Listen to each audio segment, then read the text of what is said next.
The message that I would tell doctors, don't be afraid to touch us. At that time, when I was told my doctor was sitting on one end of the room and I was on the other end of the room. And when I heard the word malignant, I don't remember my doctor saying anything else to me. But I think if I had been touched, that I could have grieved, I could have cried right there, and would not have walked out into the waiting room and fell apart in front of my sister, my daughter, and other patients, for somebody to touch me, to say, it's going to be okay. Doctors need to reassure us that it's going to be okay, that that doctor is going to be there with you. And if he or she is not going to be there with you, somebody else from that office, from that staff, is going to walk this journey with you. They're going to be there for questions, and they're going to be there to give you the time that you need. It's not so much dealing with the cancer, but sometimes it's dealing with the health professionals who don't return calls. And they have too many other patients to be human, to help us get through this.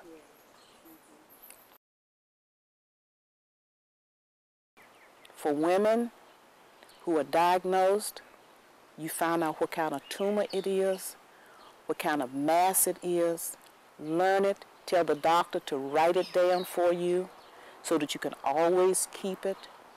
Ask questions. Don't be afraid to ask questions. Always, for doctors, to nurses, to your oncologist, this is your body. You need to know. Ask them to talk to you in terms that you can understand. And don't be afraid of it. There are so many women that can't read, that can't understand, because that was one of my questions I asked when they sent me all this stuff. I said, did somebody tell you that I had a master's degree? And they said, no. I said, then why did you mail this stuff to me? Who can understand all of this information? Well, we would ask that you would get someone to read it to you. I said, well, if I can't read, who do I know that can? The only one I would know is you, the doctor, and if you sent it to me, why would I ask you any questions? The expectations is that you thought I could understand it. So how can women that are non-readers or low readers or people who English isn't their first language, how can I understand these documents that are being sent to me? What do I do with it? How do I know what questions to ask? Because we get used to the doctor being the one that knows all. Everything's so fragmented. Your surgeon does the surgery, and they only do the surgery. They don't tell you about the next steps because they do the surgery. The oncologist does that piece. She doesn't do anything with the surgery. She doesn't do anything with the radiation. She's just the oncologist. The radiation does the radiation. The people that's doing it, that, you know, when you ask them, well, your doctor's going to be the one that's going to read it. I'm just the one that's going to administer. So everything's so fragmented that it's really difficult to know what's going on and have a plan. There are women that have to beg and plead for a mammogram. They feel a lump. They go to the doctor and they say, you're too young. Or, oh, you just don't worry about it. We'll do it later. You know, like it took for me 3.5 months before I had a mammogram because, you know, they didn't have a machine that was available. And I didn't know to ask for one out of plan. You know, I said, well, if they don't have a machine, then maybe this is, you know, I got to wait till they get one, you know. I didn't know that you could be an advocate for your own self and your own health, but I had to learn that. If I was going to say what the health community would want to hear, would be to treat the person. You know, I was fortunate. I don't know if everybody has done it, but with the oncologist nurse, with Glenda, you know, there was times when I was feeling really bad. So she had the Reiki people come in, and so I had that, and you know, I had music, I had friends around. My faith was accepted as part of, you know, my healing process. So all of that, I had gotten this little printout after I went to the oncologist, and he was like, for a woman that's 46 years old, African American with triple negative cancer, if you do Plan A, you have a 60% chance of survival. If you do Plan B, which is, you know, if you do nothing, you have a, you know, 40% chance of survival. And you do just chemotherapy, you have a 60% chance. And had this charts and graphs, and I was like, well, but what about me? What's my chance? Well, see right here on this paper, you know, your chances. So when I went to see the oncologist at Dr. Agarwal at Washington, she was at Hospital Center at that point. She said, this is what you, now it might have been the same thing, but that's not what she said. She said, this is what you need to do for you to be you know, successful, for you to, and so I said, well, what about the chances? She said, what chances? This is what we're doing to get you better. This is it. There's no, what are you talking about chances? This is how the steps that we're going to take to get you better. I don't know what you're talking about. So that, you know, she was embracive when I would come in for my appointments, and how are you feeling? And, you know, there was one of my, when I was taking chemotherapy, I started to get neuropathy. She stopped it short. I think you've had enough. She wasn't treating the cancer.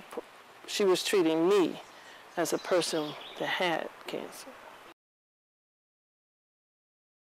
I had talked to the health department, the DC health department. I said, you know, we really need to get some brochures that look like folks from DC.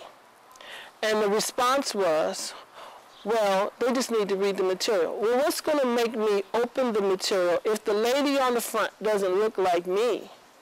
It's an older white woman, and I'm a young black lady. Then that means that cancer is not going to bother me, because it's nothing that looks like me. There's no picture of me. I can't identify with this picture. And it's nothing now with all the different kind of software that you have to put a black person on the front cover. You know, to me that was just plain old ignorance. Poor people have access to health care. Working poor people don't, but poor people have access to health care. But poor people do not have access to information.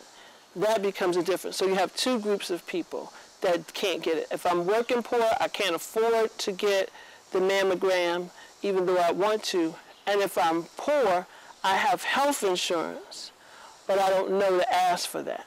So how do we get to that population? And how do we break down the myths where they'll be comfortable enough to say that, you know what, while I might be on public assistance, Mr. Doctor, I would like to have a mammogram.